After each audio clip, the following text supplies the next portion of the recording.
భారతదేశ రాజకీయాల్లో గత 12 సంవత్సరాలుగా అధికారం కోల్పోయినటువంటి కాంగ్రెస్ పార్టీ, ఆ పార్టీకి సంబంధించినటువంటి జాతీయ అధ్యక్షుడు మల్లికార్జున ఖర్గేతో సహా ప్రతిరోజు భారత ప్రధానమంత్రి నరేంద్ర మోడీ గారి మీద, భారతదేశంలో ఓట్లేసినటువంటి ప్రజల మీద నోటుకు వచ్చినట్లు మాట్లాడడం అనేటువంటిది సర్వసాధారణమైపోయింది. అధికారం కోల్పోయినటువంటి పిచ్చితో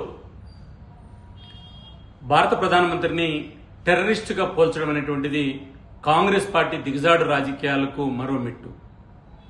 మల్లికార్జున ఖర్గే గారు ఎన్నికల్లో గెలవడం కోసం, లేదా తమిళనాడులో డిఎంకే పొత్తు కోసం 4 సీట్లు గెలవడం కోసం ప్రధానమంత్రిని దిగజారిన వ్యాఖ్యలు చేయడం అనేటువంటి ఏదైతే ఉందో, ఇది దేశ ప్రజలెవరు కూడా క్షమించరనే విషయాన్ని గుర్తు చేస్తున్నా.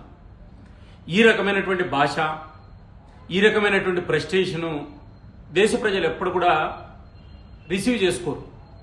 కాబట్టి కాంగ్రెస్ పార్టీ వయసు పైబడినటువంటి 8-10 దాటినటువంటి వ్యక్తిని కాంగ్రెస్ పార్టీ అధ్యక్షుడిగా పెట్టుకున్నటువంటి కారణంగా ఈ పరిస్థితి ఉత్పన్నమైంది.